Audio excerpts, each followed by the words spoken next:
Hello and welcome to the chemistry tutorial for Minecraft Education Edition. The chemistry portion of this tutorial has many elements involved, no pun intended. Here you can see me adding one proton and one electron to create a hydrogen atom, two protons, two electrons, and one neutron to create a helium atom, and three of all of them to create a lithium ion. Using basic chemistry knowledge, you can create any element in the periodic table with this new element constructor. Here is the compound creator, where you can use the elements created in the previous table to make different kinds of compounds that can be used at the crafting table and the lab table.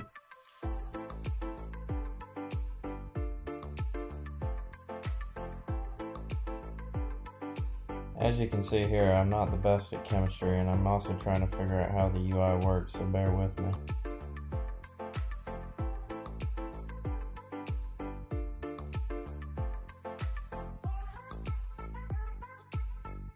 As you can see, I finally figured it out. I was just trying to create basic water, or H2O as most people know it as.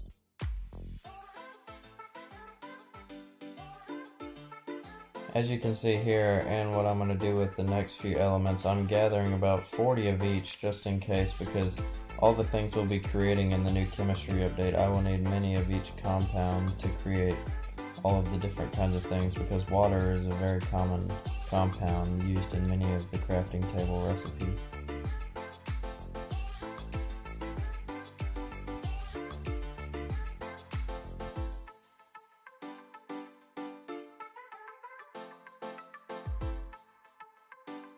Here I am just creating lots of the different compounds that we'll need for the different recipes later on, so I'm going to go ahead and skip through this portion of the video because you can look all this up on the chemistry lab manual posted by Minecraft Education Edition on their website to see all the different compounds that can be created.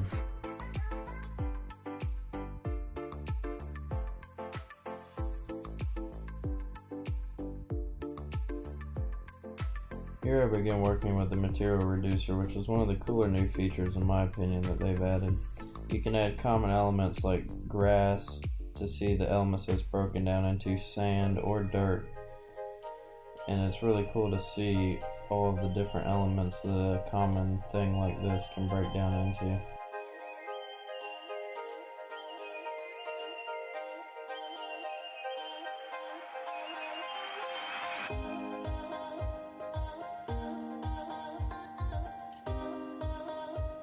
Another cool feature that was added recently was the lab table.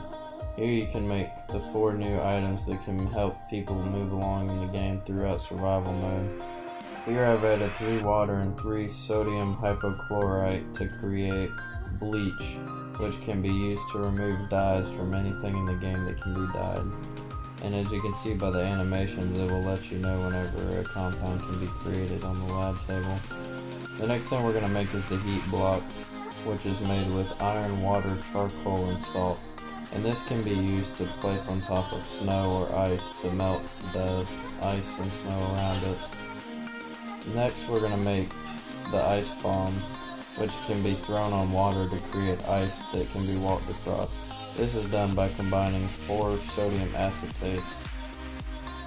And lastly, we're going to create super fertilizer, which is a combination of ammonia and phosphorus, which can be placed on any crop to instantly grow it, and it can even be done on trees.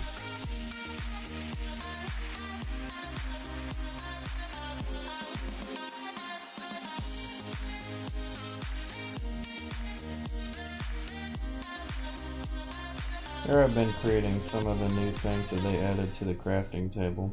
At the beginning I struggled because you have to do it in a certain pattern. Patterns which are available on Minecraft's website on the chemistry lab manual PDF that can be easily obtained. The first things I'm going to create are different colored torches. There's blue torches, which are made with cerium chloride, red torches, which are made with mercuric chloride, purple torches, which are made with potassium chloride, and green torches, which are made with tungsten chloride. These are the same as normal torches, the only difference being the light that they emit is a certain color based on the kind of chloride compound that you attach to them.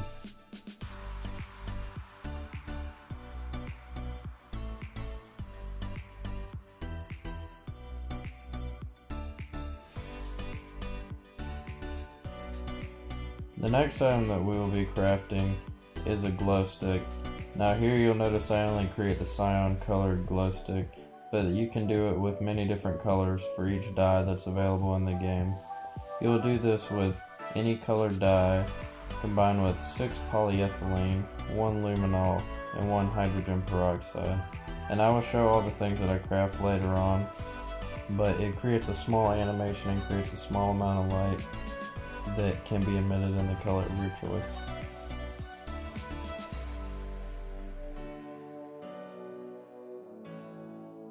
Now here I begin crafting hardened glass, which is hard to see the difference of in creative mode, so later on I'll switch to survival mode and show you the difference. But normally glass can be broken with one left click and is not very durable, but with this you can create hardened glass out of 3 aluminum oxide, 3 glasses of your choice, and 3 boron trioxides. This glass will take substantially longer to break than the other glass in the game. Next I'll be crafting a balloon, which is my favorite new addition to the game. It requires 6 latex, any colored dye, helium, and a lead. And you can attach these to any animals to make them float away, including mobs throughout the game.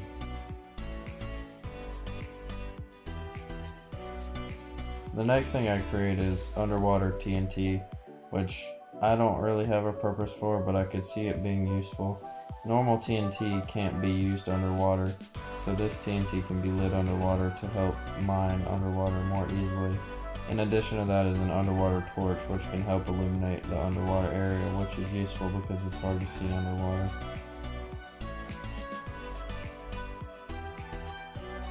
The next thing we'll be crafting is the sparklers. The orange sparkler, the blue sparkler, the red sparkler, the purple sparkler, and the green sparkler are all just novelty items, and you can create them using the different kinds of calcium chlorides in the game. They do nothing other than to create a small animation and light up in the color of your choice based on the certain compound that you choose.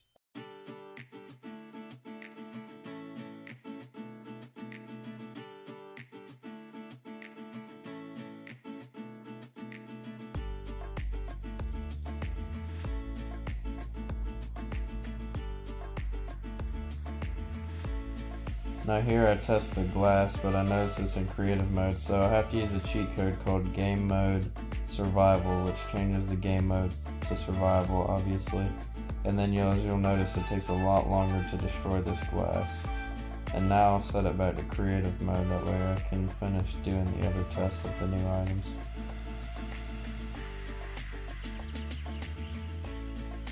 Here I use the cyan glow stick, which as you can see emits a small amount of light in the color cyan.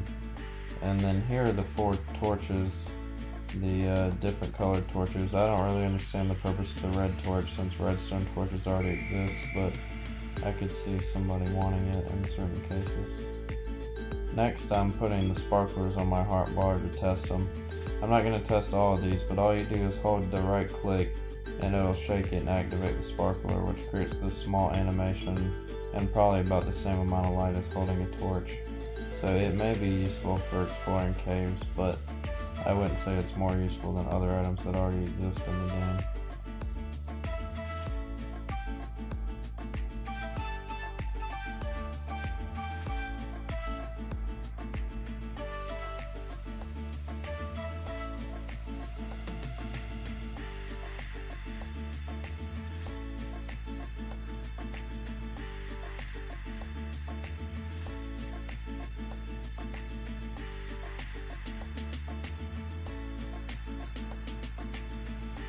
Now I'm going to test out the new balloon. This is my favorite new item.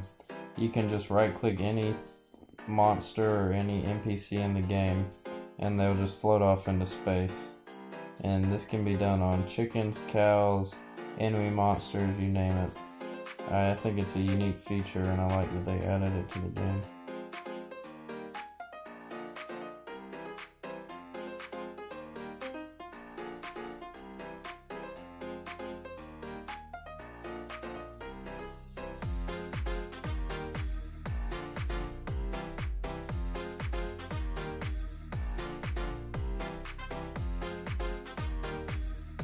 Here I'm building an enclosure to test the new items that can be used underwater. I'm going to build this a little high, that way we can fill it with plenty of water. And then I'm going to put a normal torch inside of it and cover it with water so I can show you how normal torches react to water. They will normally be extinguished and destroyed. And so, the same goes for TNT. If you place TNT in water and light it, it won't explode properly. So with the new underwater torch, you can place it underwater and it will illuminate the water where the previous torches could not. And the underwater TNT as well will be able to explode underwater and help you excavate underwater much faster. Also here you see me tying another balloon to a poor cow and sending them off into outer space.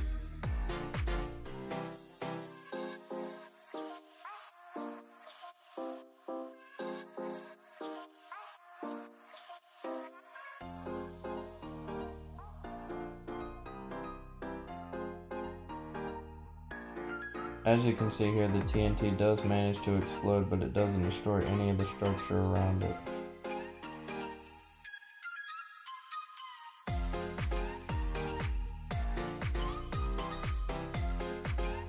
Now here you can see the use of the new underwater torches and the new animations that it comes with when you place them underwater. Here I'll place some underwater TNT and light it with flint steel, and you can see the difference in damage when it actually ignites properly.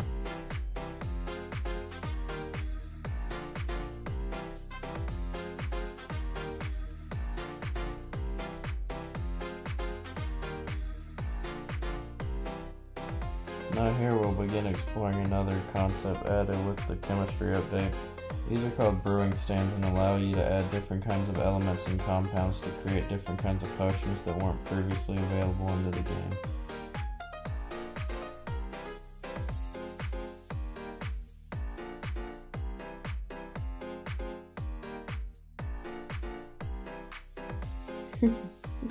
The 4 different potions that you'll see me creating are the first one in the first brewing stand, which brews an awkward potion, which is the potion used to make the rest of the potions in the other brewing stands. In the second brewing stand you'll see me make an antidote, which cures poison, and this is created by combining blaze powder, silver, and a regular awkward potion we previously created by combining a nether wart, a blaze powder, and a water bottle. The third brewing stand contains an elixir potion, which cures weakness. This is combined with a cobalt, blaze powder, and another awkward potion. The fourth brewing stand we make eye drops. These will cure blindness. This is created with calcium, blaze powder, and another awkward potion. Tonic is the final brewing stand. This one cures nausea. This one is created by combining bismuth, blaze powder, and an awkward potion again. As you can see, these take some time to complete, so I'm filling them all up at once, and then later on I'm going to come back through and show what each one creates. Now of course these don't have much use in creative mode, but in survival mode, if your character becomes afflicted with these effects, you will definitely want to be able to create these.